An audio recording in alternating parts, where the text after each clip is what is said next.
thank you so much for that inspiring, powerful talk done with the usual kind of enthusiasm and power that you always have. Thank you so much for that, Winnie. I'd now like to move on to the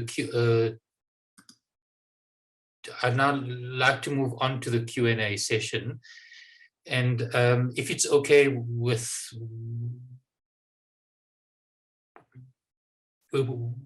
you, let's take one kind of question at a time, Winnie. That would give you the kind of chance to answer it properly. So I want to start with a question from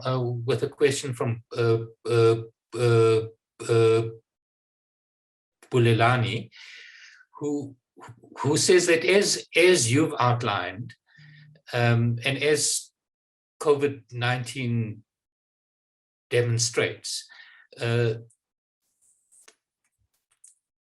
rich of the world and the kind of rich countries of the world are not really interested in kind of addressing inequality, and it's not a priority for that group.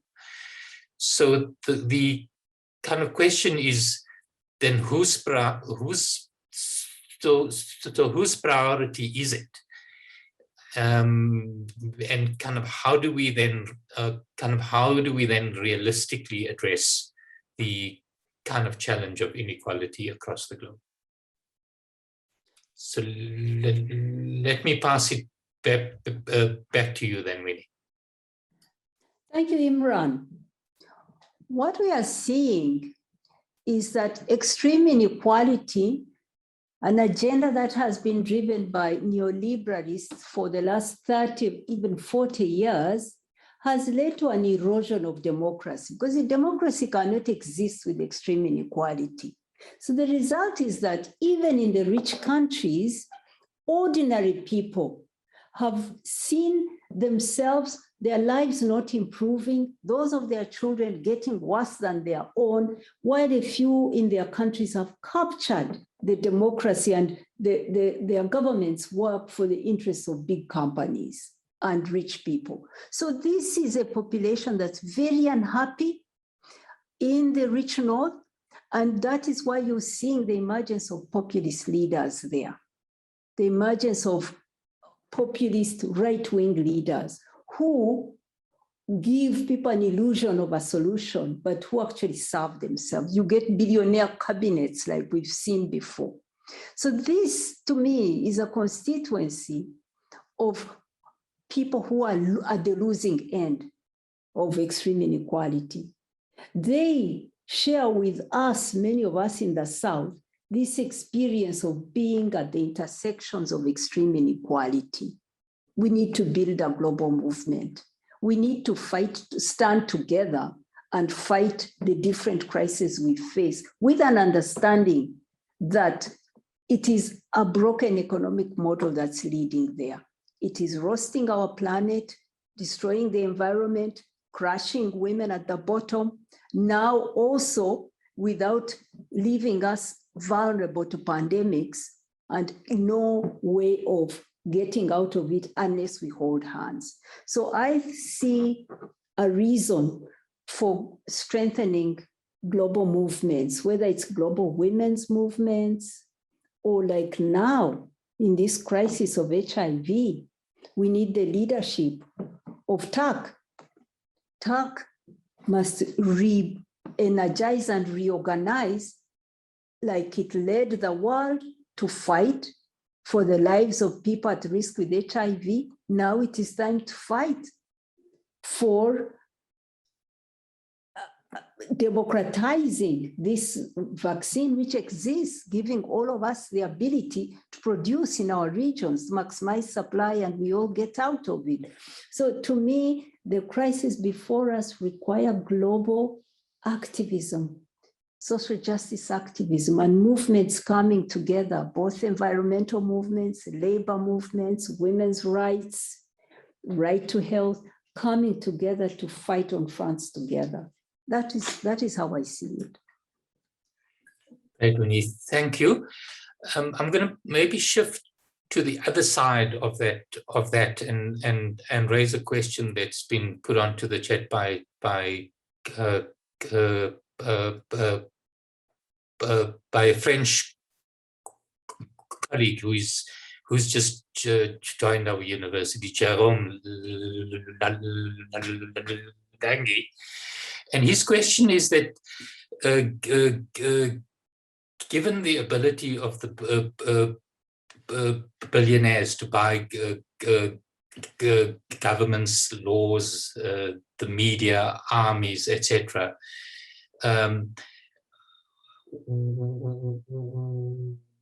what is the way to go to kind of curtail the power of those who are benefiting from inequality, and kind of how do we deal with the root power kind of issues that are a key part of why we have such inequality? That is a question touching really on where we must begin. I see that is where we must begin, the political capture. I was very impressed by activists in Latin America. They developed a framework, and I found it very interesting, a framework through which they identified about 10 different ways that political capture happens. And they mapped the different countries. So they analyzed political capture because it can manifest differently in each country. So maybe where my starting point is that we must be deliberate and we must be forceful, deliberate in fighting political capture. And here I found in Latin America, activists who had come together across 10, 12 countries and had created a framework of understanding political capture from each country and seeing how to deal with it. You could find that in some countries, the media has all been bought. Perhaps is dominated by one or two companies, individuals, or by the state, by political elites. Then there were others where they found that political capture, they had like 10 indicators of political capture, from media to how, to electoral laws, that exclude certain groups of people, to electoral financing, so that those with money take political, are the ones who participate in politics, to all kinds of companies that can buy politicians and are allowed to lobby, and so on. And by analyzing that, they were able to design strategies per country on how to tackle political capture. So you may find that in country A, the focus can be on challenging electoral financing laws, just to take out illegal money, illicit money from elections, so that those who are elected, those who are honest people with no money, can't be the ones elected to office. Sometimes it can be also challenging the exclusion of women, the exclusion of young people. Often these financial laws, actually, when you repair them, you give opportunity to young and young people and women, but maybe you also need affirmative action to make the political process more inclusive of ordinary people and ordinary voices. It could be media, it could be, but we have to be deliberate about clawing away against political capture, taking back our power. They have taken the power through creating laws that enable them to do whatever they want by creating electoral systems that exclude us. So that is probably the starting point where we must concentrate. But that's not to say that we don't fight through a crisis like this. By asserting ourselves for this vaccine, for example, we can reform the global trade rules. This provision brought by the government of South Africa, President Ramaphosa, is really a way to unrig the economic order. If it could pass, it would be temporary lifting of these rules, which anyway, the rules already say that in a crisis, you can lift them. But if we can lift them, then we will have set the precedent that in future, in any global health crisis, we set aside the rules and we share the technology. So these struggles are about seizing opportunity also, but it's also about going to the heart of the matter, how to take political power democratically, how to democratize our politics again. But a crisis like this health crisis is an opportunity, as always, to change the global rules that work against us. I hope I've answered the question, Imran. I'm just trying. No, absolutely. You're spot on. I want to now take a question from Arabo, because I know this is something that you are passionate about, Winnie. And kind of Arabo's question is that you make the point that levels of inequality are kind of really a kind of choice. It's not something that's inevitable. And her question is given the low female kind of representation in power across the globe, and the fact that if we look at the data on kind of infections of COVID-19, but also the kind of impact of the economic measures that we've had to take to counter the kind of spread, that the burden has fallen disproportionately on kind of females, and that what we should be talking about is a she session in kind of how we're dealing with this pandemic. Given that, what can we do to kind of address this gender imbalance in power and kind of strengthen the voices of women in policy choices that we make, so that the next pandemic is also not going to be a she session? So any thoughts from you on that? You know, you really got me where I hurt the most.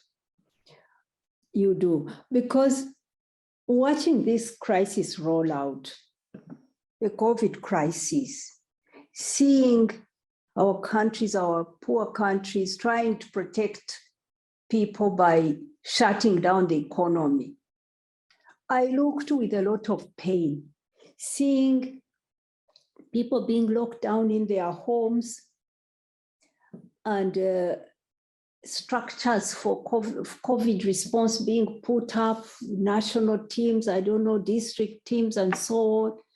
But what I was seeing down at the community level, I was seeing through my own village where I come from, I was seeing through the communities we work with, is women trying to survive against all odds, but not being given the space even to suggest a solution. Market women being told to close their stores, to go to stay at home, and then eat what? And then do what? If you are earning every day and now you have to be locked up in your house, who was even thinking about how she will feed her family?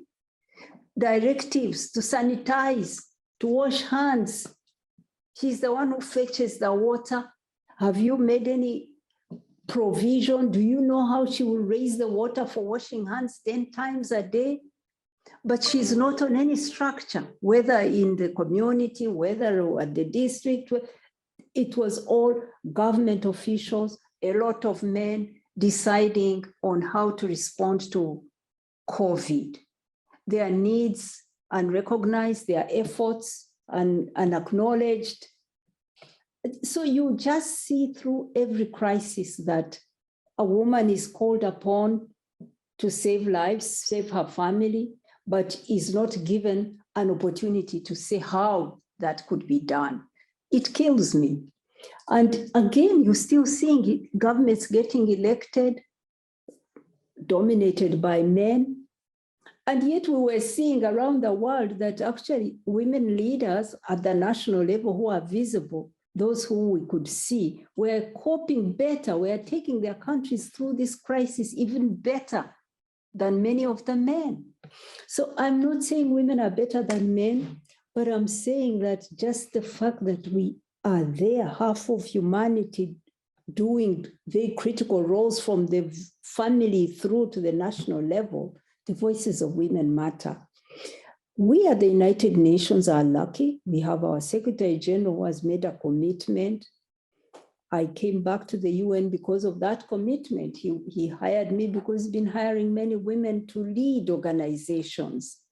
But a feminist approach to leading still eludes us in many institutions. Even us women who lead often don't lead in a feminist way, because a feminist way is a different way. It's a way of working, co-leading. It's non-hierarchical, it's inclusive. It's about sharing the power across with people you work with. It is not about just a woman sitting in an office or sitting in a position of leadership. So a feminist approach to leadership is something I would want to suggest. Feminist leadership being something we study, we teach, we research, we pin down, because sometimes it can appear like it's just a fluffy idea, but no. If we say there are certain feminist principles and we think there are people who practice them, then let's research it, pin it, and recommend it for business, for public service, for community leadership. But we lack a leadership that is really feminist, that breaks down power and that is inclusive and that looks for solutions that work for everybody. So yeah, I've answered in a long way, but I think many countries are going through a lot of pain at the community level because women are not empowered to do what they can do best. They are not empowered to offer solutions and to lead in applying those solutions. They are just being driven, forced into sometimes very militaristic solutions that don't work. Some people at the top have decided it's going to be force, and they bring out the army and they bring out the police. Public safety measures are not respecting human rights. So they think that it is COVID or human rights.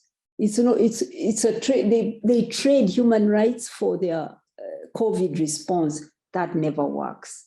And I know that women understand the importance of the rights of those who are weak, the rights of those who can't speak for themselves, the rights of the elderly. And having women there just makes a response more human. Having women, having people of diversity, in their diversity there makes a response more human. So we're not there. We're not there. But your country has done better. Your country has done better, I follow. And while it is not perfect, we've seen that the lessons from HIV have informed your response to COVID. the scientific community, the voluntary community, health workers. People have been mobilized to be part of the response.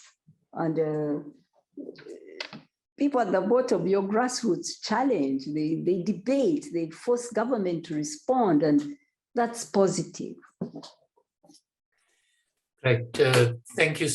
Thank you so much, Winnie. I think that with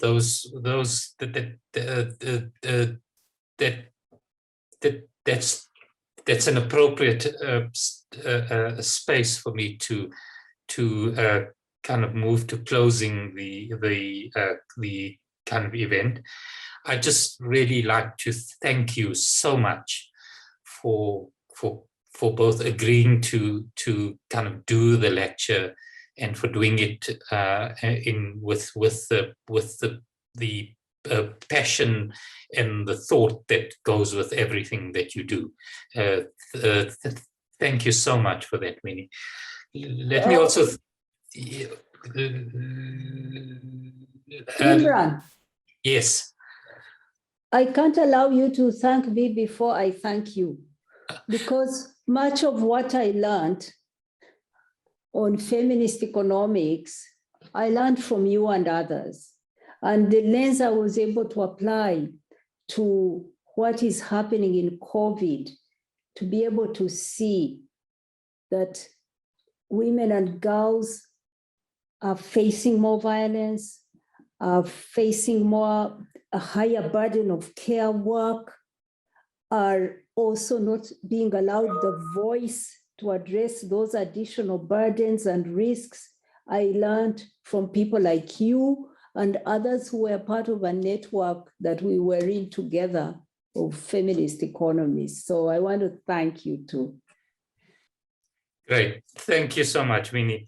Let me also thank your kind of UNAIDS team who kind of assisted us to do all of the preparations for the lecture, who made their time kind of available to make sure that this evening was a success. I'd like to also thank the kind of Office of the Vice Chancellor and the marketing and comms division of the university for kind of assisting us with kind of all of the preparations. I'd like to thank the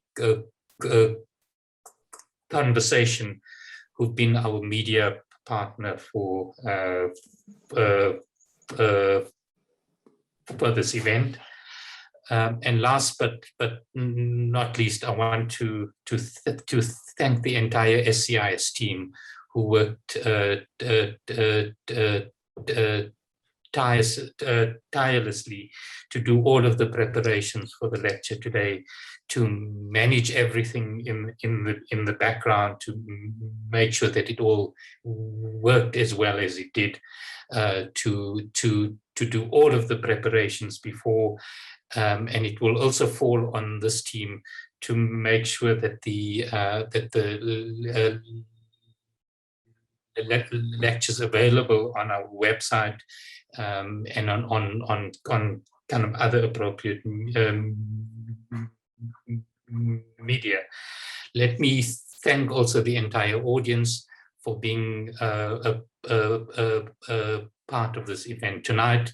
Please keep an eye on kind of on the website of SCIS for kind of some of the research that we're doing and for upcoming events as well. And then lastly, let me then thank you again, Winnie, for the fantastic evening that you've shared with us, and for the thought-provoking and kind of insightful ideas that you shared with us. Thank you so much.